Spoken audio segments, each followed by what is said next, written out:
Watu wana madhaifu, vumilia. Watu wanakera, vumilia. Watu wanaudhi, vumilia. Watu wanakwaza, vumilia. Kwa nini una uvumilivu bro? Unafikiri watu wamefika tu juu ghafla? Walivumilia. Hata mimi nimevumilia. Nimetukana sana, nimevumilia. Hakuna jambo linasimama ghafla tu hivi. Alipo nakwambia.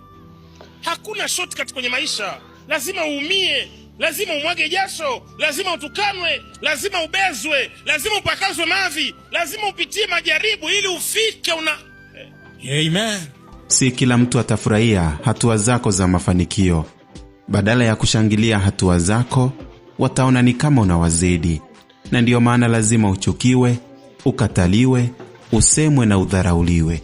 Baadhi yao si watu wa mbali, ni wale watu uliowaamini na kuwaweka ndani ya moyo wako. Ukiona umeanza kutengwa na marafiki, ujue huu ni ushindi kwamba Mungu anakuandaa kwa